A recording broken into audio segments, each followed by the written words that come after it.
Hi friends, welcome to my channel. Okay, so మనం ఎప్పటిదాకా different videos నుంచి చేస్తాం కదా.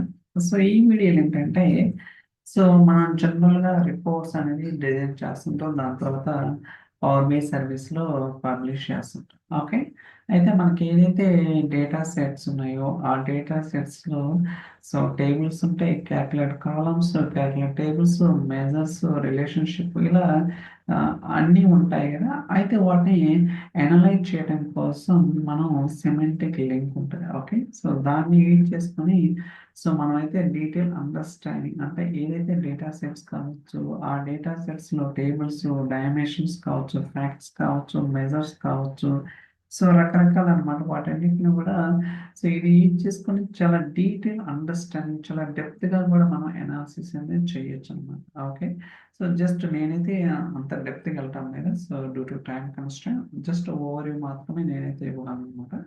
సో ఫస్ట్ నేనైతే సెమాంటిక్ లింక్ అనేది ఇన్స్టాల్ చేశాను. దాని తర్వాత ఏదైతే మనకి మోడల్స్ నుంచి పర్టికులర్గా ఇంపోర్ట్ చేసుకునే ఫంక్షన్స్ కావచ్చు, క్లాసెస్ కావచ్చు, అన్ని కూడా నేను ఇంపోర్ట్ చేసుకున్నాను. Let's try to run this one. Okay, మనకి డాక్యుమెంటేషన్ కూడా చాలా డీటెయిల్గా ఉంటుంది. మీరు అక్కడ చూసినా సరే ఈ కోడ్ అనేది అవైలబుల్గా ఉంటుంది అనమాట. No need to worry. Okay, for example నేను టెస్ట్ వర్క్ స్పేస్ ఉందన్నమాట. ఈ టెస్ట్ వర్క్ స్పేసెస్లో ఏదైతే డేటా సెట్స్ ఉన్నాయో ఆ డేటా సెట్స్ అన్నిటిని నేను లిస్ట్ అవుట్ చేయాలనుకున్నాను. సో దానికోసం list under score data sets ఉంది కదా. So try to run this one. ఇక్కడ నాకు రెండు ఉన్నాయి. అండ్ సో ఒకటి వచ్చేసరికి ర్యాంక్ అండర్ స్కోర్ అదర్స్, రెండో వచ్చేసరికి ఇంపోర్ట్ అండర్ స్కోర్ సీక్వెల్స్ అనమాట. ఈ రెండు కూడా సో మీరు చూడొచ్చు, rank under score others, import under score sequels. ప్రతి డేటా సెట్ నథింగ్ బట్ ఇప్పుడైతే మనం సెమాంటిక్ మోడల్ అంటున్నాం కదా. సో ఏదైతే డేటా సెట్ ఉందో దానికి సపరేట్గా ఐడి ఉంటుంది. అలానే ఎప్పుడు క్రియేట్ చేశారు అండ్ అప్డేట్ ఏమన్నా చేశారని ఉంటుంది అనమాట. బట్ ఇవి వచ్చేసరికి డేటా ఫ్లో స్టేజింగ్ లైక్ కావచ్చు. Data flow staging warehouse అనేది లైక్ మనం warehouse, lake house create చేసినప్పుడు వస్తున్నాయి అనమాట. బట్ దిస్ ఈజ్ నాట్ అంటే ప్రాక్టికల్గా చెప్పాలనుకుంటే మనం డెస్క్టాప్లో రిపోర్ట్స్ డిజైన్ చేసి పబ్లిష్ చేసినప్పుడు మనకి ఏదైతే డేటా సెట్ వస్తున్నాయో ఆ రెండు ఇది మాత్రమే. ఇవన్నీ కూడా నేను ఈ సెకండ్, థర్డ్ అనేది లేక్ హౌస్, వేర్ హౌస్, ఫ్యాబ్రిక్లో క్రియేట్ చేసినప్పుడు వస్తున్నాయి అన్నమాట. ఓకే, సో అసలు ఇది వచ్చేసరికి పైథాన్ లెవెల్లో అవుట్పుట్ డిస్ప్లే అనమాట. అలా కాదు నేను డిస్ప్లే ఫంక్షన్ యూజ్ చేస్తానంటే అలానే యూజ్ చేసుకుని మీరు అవుట్పుట్ చూపించవచ్చు. అండ్ ఇప్పుడేంటి పర్టికులర్ వర్క్ స్పేస్లో ఏదైతే డేటా సెట్స్ ఉన్నాయో అవన్నీ కూడా మనం లిస్ట్ అవుట్ చేసినాం. అలా కాకుండా ఈ పర్టికులర్ డేటా సెట్లో నాకు ఏమేమి టేబుల్స్ ఉన్నాయి, టేబుల్స్ కావచ్చు, కాలమ్స్ కావచ్చు, మెజర్స్, ప్రతిదీ కూడా మనం లిస్ట్ అవుట్ చేయొచ్చు అనమాట. యాజ్ ఆఫ్ నో ఏమేమి టేబుల్స్ ఉన్నాయనేది చూద్దాం. Let's see that. ఇది రన్ చేద్దాం. ఓకే, మీరు చూసుకుంటే సో ఇక్కడ కొన్ని టేబుల్స్ ఉన్నాయి. Like dim geography, dim product, sales territory and category, sub category, dim date, customer, internet sales, ఇలా డిమ్ డెమో మెజర్స్ అన్నదన్నమాట. ఓకే, ఇలా రకరకాల టేబుల్స్ ఉన్నాయి.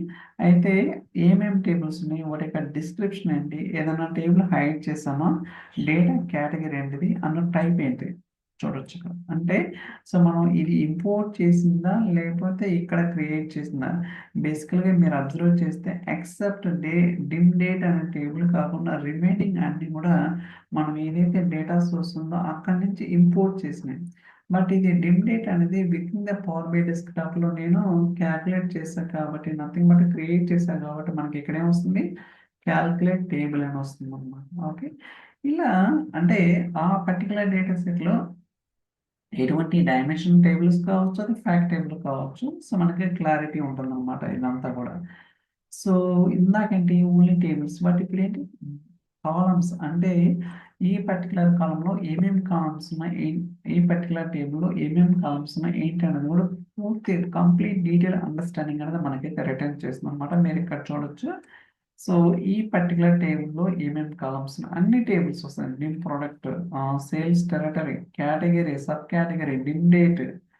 సో అలానే కాలం నేమ్ ఏంటిది, ఇది టేబుల్ నేమ్, డిస్క్రిప్షన్. అలానే మీరు ఇక్కడ అబ్జర్వ్ చేస్తే ఇది క్యాల్కులేట్ కాలమా లేకపోతే మామూలుగా డేటా అంటే నథింగ్ బట్ మీరు ఇంపోర్ట్ చేసినప్పుడు వచ్చిన కాలమా లేకపోతే విత్ ఇన్ పవర్ బై డెస్క్టాప్లో క్రియేట్ చేసింది అన్నది కూడా అంటే ఆ వేరియేషన్ అనేది మనం ఈజీగా క్యాచ్ చేయొచ్చు అనమాట. అలానే ఆ పర్టికులర్ కాలం ఎలాంటి data type like whether it ఇది ఇంటీజర్ స్ట్రింగ్ బూలియన్ డేట్ ఇలా ఉంటుంది కదా. అలానే ఫార్మాటింగ్ స్ట్రింగ్ ఏమన్నా సోర్స్ ఏంటిది ఇక్కడ చాలా ఇన్ఫర్మేషన్ అనేది మీకు డీటెయిల్డ్గా తెలుసుకోవడానికి పాసిబిలిటీ అయితే ఉంటుంది అనమాట. ఓకే, ఏదన్నా సార్ట్ బై కాలం సమ్మరైజ్రా కీ కాలమా unique display folder data category. So there are different options అయితే అవైలబుల్ ఉంటాయి అనమాట మీరు ఫర్దర్గా అనాలిసిస్ చేయడానికి డీప్ డ్రైవ్ చేయడానికి. అండ్ దీని తర్వాత ఓకే, సో డేటా ఫ్రేమ్ అనేది క్రియేట్ చేసుకోవచ్చు నథింగ్ బట్ మీరు ఇక్కడ జనరల్గా ఏంటి రియల్ టైంలో ఒక 20 టేబుల్స్ అనుకోండి 20 టేబుల్స్ని మీరు స్క్రోలింగ్ చేయడం కష్టం కాబట్టి ఒక డేటా ఫ్రేమ్ క్రియేట్ చేసుకుని ఆ డేటా ఫ్రేమ్ మీద మీరు కావాల్సిన విధంగా ఫిల్టరింగ్ అనేది చేసుకోవచ్చు. లైక్ ఈ పర్టికులర్ టేబుల్ ఈ కేటగిరీ ఇలా రకరకాల క్రైటీరియాస్ ఉంటాయి కదా, మీకు ఎలా కావాలంటే అలా డిఫైన్ అనేది చాలా సింప్లిఫైడ్ చేయడానికి నేనైతే ఒక డేటా ఫ్రేమ్ అనేది క్రియేట్ చేస్తున్నాను. Let's see that.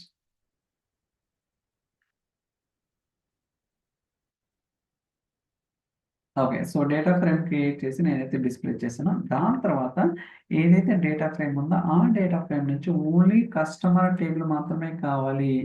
Even though నా డేటా సెట్లో ఒక 10 టేబుల్స్ ఉన్నా out of 10 tables I want to see only customer table మాత్రమే. ఎందుకంటే డేటా ఫ్రేమ్ క్రియేట్ చేసే కదా అక్కడ నుంచి మనం ఫిల్టరింగ్ అనేది చాలా ఈజీగా ఉంటుంది. లోడ్ అవుతుంది. మీరు చూస్తే ఎన్ని రోస్ వచ్చినాయి? 7 రోస్ వచ్చినాయి అనమాట. చూడొచ్చు ఇక్కడ కస్టమర్ కాలం నేమ్స్ డేటా టైప్స్ చాలా ఈజీ అనమాట. ఇందాకేంటి 60 70 రోస్ ఉంటే అన్నిటిని స్టడీ చేయడం ఇబ్బంది కాబట్టి నాకు ఈ పర్టికులర్ కస్టమర్ టేబుల్ ఏముందనేది ఈజీగా ఐడెంటిఫై చేయొచ్చు అనమాట. అఫ్కోర్స్ రియల్ టైంలో చాలా కాలమ్స్ ఉంటాయండి, 5 కాలమ్స్ అని చెప్పలేము మనం, ఇట్ డిపెండ్స్. అలానే టైప్ కూడా okay, whether it is data column or calculate column అనేది కూడా మీరు కేటగరైజ్ చేయడానికి వీలైతే ఉంటుంది.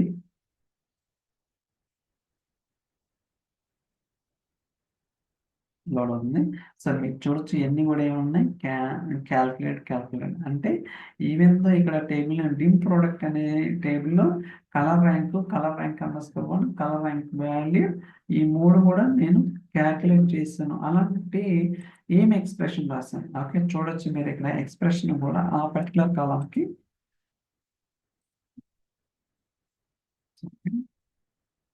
హ్యాంగ్ ఓకే ఒక్క నిమిషం చూసారా. సో ఇలా మీరేంటంటే ప్రతిదీ కూడా స్టడీ చేయడానికి అనలైజ్ చేయడానికి యూజ్ అవుతూ ఉంటుంది అనమాట. అలానే list under score measures okay, so మీకు ఏదైతే పర్టికులర్ డేటా సెట్లో మెజర్స్ ఉన్నాయో వాటన్నిటిని కూడా మీరు లిస్ట్ అవుట్ చేయొచ్చు అనమాట. లోడ్ అవుతుంది చూడండి. సో మెజర్ ఎక్స్ప్రెషన్ ఏంటిది, మెజర్ నేమ్ ఏంటిది, టేబుల్ నేమ్ ఏంటిది అంటే డెమో మెజర్స్ అనేది ఒక టేబుల్ క్రియేట్ చేశాను అనమాట. ఆ టేబుల్ ఈ మెజర్స్ అన్ని కూడా క్రియేట్ చేశాను చూడండి. మెజర్ మనం ఏదైతే ఎక్స్ప్రెషన్ రాసామో అవన్నీ కూడా చాలా డీటెయిల్గా స్టడీ చేయడానికి ఉంటుంది అనమాట. అండ్ ఈ పర్టికులర్లో ఏమేమి రిపోర్ట్స్ ఉన్నాయి ఓకే, సో ఈ టెస్ట్ అనే వర్క్ స్పేస్లో ఏమేమి రిపోర్ట్స్ ఉన్నాయి అన్నీ కూడా మనం స్టడీ చేయొచ్చు. సో నేను ఇందాక చెప్పాను కదా 2 డేటా సెట్స్ మాత్రమే ఉన్నాయి కాబట్టి రెండిటికి సో చూడొచ్చు ఇక్కడ రిపోర్ట్స్ ఏమున్నాయని. సో ఐడి రిపోర్ట్ టైప్ ఏంటిది, నేమ్ ఏంటిది అండ్ వెబ్ యూఆర్ఎల్ అలానే ఎవరైనా యూజర్స్ ఉన్నారా, సబ్స్క్రిప్షన్స్ ఏమన్నాయా, మీకు ఆ పర్టికులర్ రిపోర్ట్స్కి ఏదైనా యూజర్స్ యాక్సెస్ ఉంటే వాటిని కూడా లిస్ట్ అవుట్ చేస్తుంది. అండ్ సబ్స్క్రిప్షన్స్ ఏమైనా ఉంటాయి లైక్ తెలుసు కదా డైనమిక్ సబ్స్క్రిప్షన్ స్టాండర్డ్ సబ్స్క్రిప్షన్స్ ఇలా రకరకాలుగా ఉంటాయి కదా అది కూడా తీస్తుంది అనమాట. అలానే సో రిఫ్రెష్ ఏమన్నా ఉందా ఫర్ ఎగ్జాంపుల్, సో ఈ డేటా సెట్కి నేను రిఫ్రెష్ అనేది ఎన్నిసార్లు క్రియేట్ చేస్తాను ఏంటి అనేది చూడొచ్చు అనమాట. మీరు చూస్తాం ఇది చాలా ఉపయోగపడుతుంది అనమాట. ఏంటంటే ప్రతిసారి రీఫ్రెష్ చేసినప్పుడు ఒక ఐడి జనరేట్ అవుతుంది. అలానే రిక్వెస్ట్ ఐడి అండ్ స్టార్ట్ ఎప్పుడైంది, ఎండ్ ఎప్పుడైంది, రీఫ్రెష్ టైప్ ఏంటిది, ఆన్ డిమాండ్ లేదా వై ఎన్హాన్స్ ఏపీఆ లేకపోతే స్టేటస్ ఏంటిది, ఎక్స్టెండెడ్ స్టేటస్, రీఫ్రెష్ అటెంప్ట్స్ ఈజీగా మనం స్టడీ చేయొచ్చు అనమాట. ఓకే, పర్టికులర్ డేటా సెట్స్ ఎన్నిసార్లు రిఫ్రెష్ అవుతుంది, ఏదన్నా ఫెయిల్ అయితే ఏంటి అనేది కూడా మీరు చాలా డీటెయిల్ అనాలిసిస్ అనేది చేయడానికి చాలా ఉన్నాయి ఇక్కడ చూస్తే. సో సో చాలా ఉంటుంది. అలానే మీరు రీఫ్రెష్ కూడా చేసుకోవచ్చు particular data set. For example ఒక్క నిమిషం ఇది ఒక్కటి చెప్తాను. Okay, so just minute. ఇప్పుడు మనకి ఎన్నిసార్లు రిఫ్రెష్ అయింది, 6 టైమ్స్. ఓకే, కాబట్టి మళ్ళీ ఒకసారి రన్ చేస్తున్నాను. 6 టైమ్స్ అని రన్ అయింది కదా. ఓకే, 6 టైమ్స్ రన్ అయింది కదా. మళ్ళీ ఇప్పుడు ఒకసారి రిఫ్రెష్ చేస్తాం చూడండి.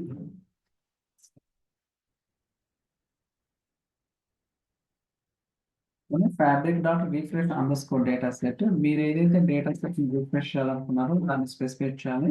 ఈవెన్ పార్టీషన్ ఇది కూడా చేయొచ్చు అనమాట. అంటే ఎంటైర్ డేటా సెట్ కాకుండా. ఓకే, సక్సెస్ఫుల్ గా రిఫ్రెష్ అయింది. So let's go back. Okay, ఇప్పుడు 6 అని ఉంది కదా, మళ్ళీ రన్ చేస్తున్నాను. 7 వస్తుంది చూడండి.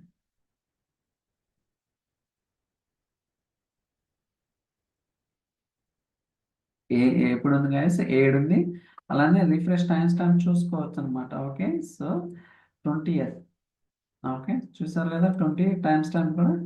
సో ఇలా మీరేంటంటే రకరకాలుగా రిఫ్రెష్లు చేయొచ్చు, వాటి డేటాని స్టడీ చేయొచ్చు. Not only entire data set, మీకు పార్టీషన్స్ ఉంటాయి, ఇండివిజువల్ పార్టీషన్ ఇది కూడా చేయొచ్చు, మల్టిపుల్ ఆప్షన్స్ ఉంటాయి. మీరైతే స్టడీ చేయండి, ఇది చాలా చాలా ఉపయోగపడుతుంది అనమాట. సో ఏదైనా ఇంటర్వ్యూ పాయింట్ ఆఫ్ వ్యూ కావచ్చు, లేదా డేటా సైన్స్లో మనం ఏదైనా ఎనాలిసిస్ చేయాలంటే ఇది ఖచ్చితంగా ఉపయోగపడుతుంది. ఐ థింక్ మీకు ఈ వీడియో నచ్చిందని అనుకుంటున్నాను. So thank you so much for watching. Will catch next video. Bye.